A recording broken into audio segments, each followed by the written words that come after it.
الصيبة النافعة. بيعد فلوس عالضم وسوسو. ايش يا ام سوسو؟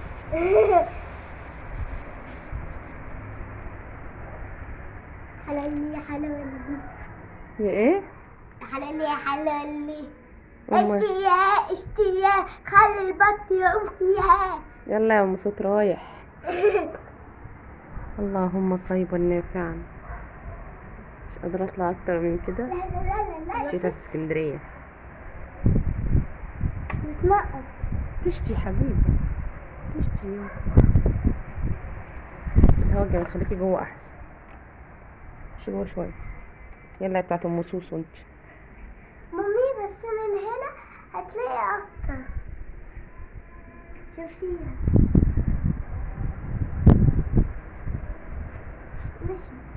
مشيت. كانت بتشتي بعدين بتشتي.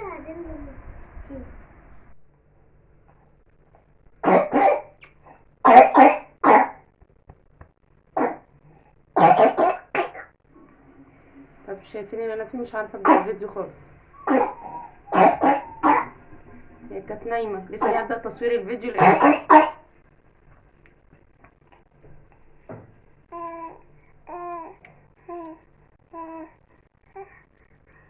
ايه يا ماما.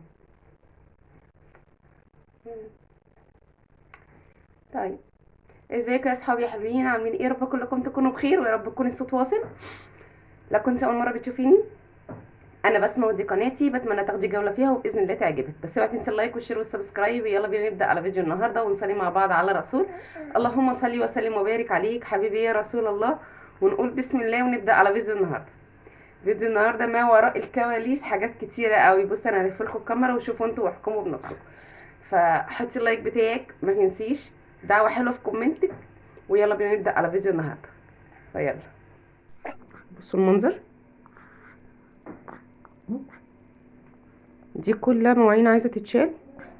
ده طبعا بقيت اكل امبارح، هنتغدوا بقيته النهارده. نزود بس بطاطس ولا حاجه اهو. بقيت الفراخ هنا اهوت جوه. فهنسخن يعني الكلام ده كله. مفيش مكان في التلاجة عشان احط الحاجات دي، عايزه اظبطها كمان. هنا زي ما كنت قايله لكم، معلش الكاميرا بتلعب معايا. دي حاجات فتح الله. استنوا بقى كده. بصوا بقى، انا هنا اهوت. ايه اللي خلاني فصلت شغل المطبخ؟ قعدت عيط جامد وما سكتتش لما يعني تعبتني. فقلت لا، انا طالما هي صاحيه ومش عايزه تنام مش هينفع اغوص في المطبخ قوي عشان ميه وكلام من ده. فخليني جوه اخلص لها الاوضه واشطبها خالص تنام فيها، واعيش اللحظه انا بقى بره. فكنت مقعدها شويه تلعب مع اختها وهي صاحيه، وزيد كان نايم في الوقت ده.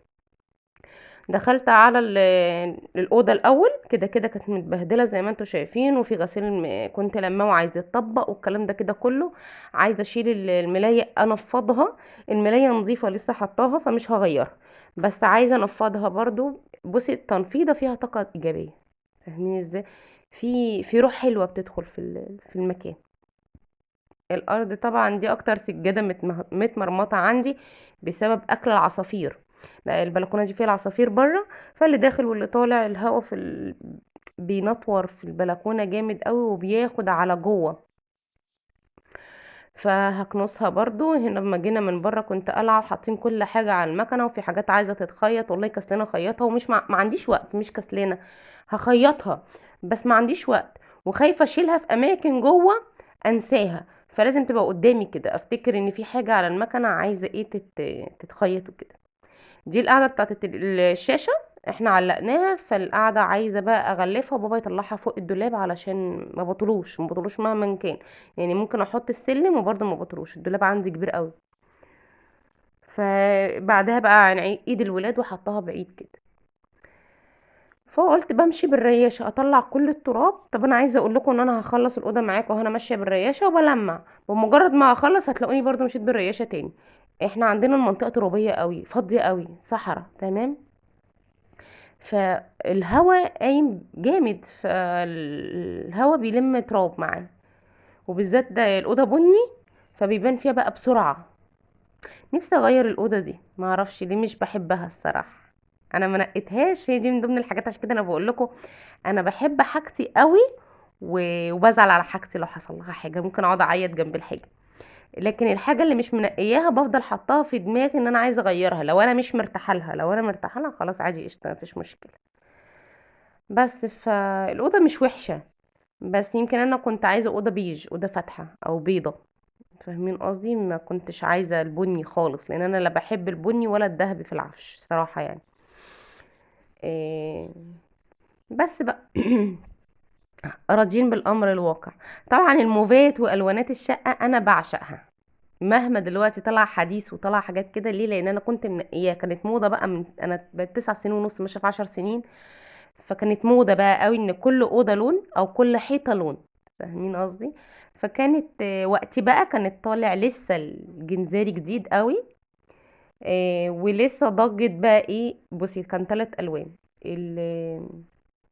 يعني 3 الوان مختلطين ببعض، الجنزاري الغامق والفاتح بيتعملوا في مكان، يتعملوهم في الريسبشن يتعملوهم في اوضه النوم، تمام.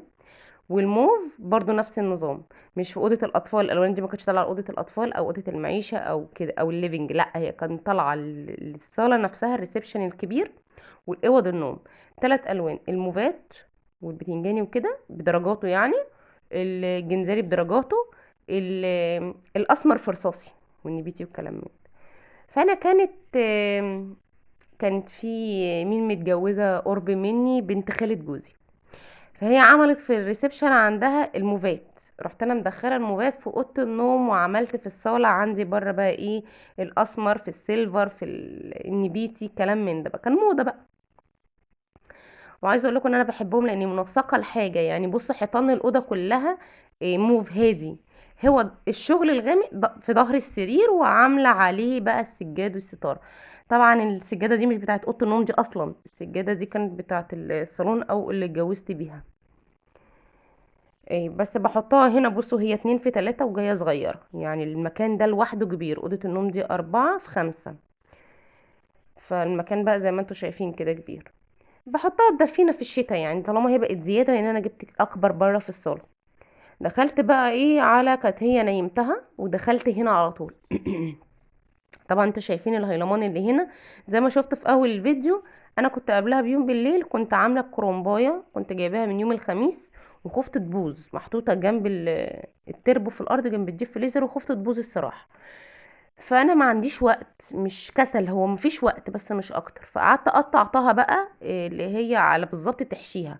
بحب اقطعها على 4 صوابع بتوع ايدي كده هو. وبعد كده مش انا قلت لكم لما عملت معاكم الكرومبايه قبل كده ان انا ساعات اقطعها واسلقها، وساعات بسلقها قبل ما اقطعها، انا عادي ما بتفرقش معايا، كل الخطوات صح، وكل اللي بيعمل حاجه بيعملها صح، المهم بتطلع مظبوطه، المهم يطلعها بس مظبوطه. المهم بعد ما قطعتها خالص سلقتها بقى، حطيت الميه فيها ملح وكمون وسلقتها، وحطيتها في صينيه العشاء كده نضيفه هي، وقلت تتهوى. حطيتها بره لاني ما عنديش وقت ان انا هغلفها بعد الفيديو بقى ايه مع نفسي بقى. انا كده حطيت عليها بس فوطه، لاني فعلا ما عنديش وقت، بجري حوالين نفسي، خايفه ليان تصحى مع دواء لوجينا مع جلسات النفس، فبجري حوالين نفسي. طبعا انا مسرعه الفيديو بس وقت الفيديو وانا بعمل اصلا ببقى سريعه، مش اللي انا براحتي بقى وبعمل الحاجه على مهلي، لا خالص. هنا كانت مامتي جت، وكنت قايله اجيب لي كاتشب، هجيب لي كاتشب دلوقتي هتدهوني. قلت بقى معاكم ان انا هسخن النهارده في الغدا بقيه البشاميل، وحتتين فراخ كانوا متبقيين كده، فقلت ازود شويه بطاطس، احنا بنحب البطاطس المحمره بالكاتشب، وهي ماما جابت لي الكاتشب. بصوا بقى كان العلافه والحاجات اللي كنت جايباها من فتح الله، فكل حاجه بفضيها مثلا في البرطمان بتاعها بكتب عليه، اللي هو كنت جايبه كزبره ناشفه، توم باودر عشان ما يتلخبطش مع البصل البودر، ينسون حطيته في علبه اليانسون، ما كنتش كاتبه عليه، رحت حطاه عشان لو بابا مثلا هيعمل حاجه كلام من ده، او انا الامور ما تختلطش معايا، لان معظم الحاجات دي بتبقى شبه بعضها، البهارات يعني. جبت بقى ايه العدس اللي هو بجبة، والعدس الاصفر ولا الاحمر دوت وكده يعني. وجبت كمان بقوليات، جبت فاصوليا بيضة، وايه تاني، وغله عشان عايزه اعمل لهم بليله، عشان ليان دلوقتي بقت تاكل بليله، حبيبي ما بتاكلش ومش قادره ترضع ولا قادره تعمل حاجه، فبسيسها يعني، بعمل اللي اقدر عليه.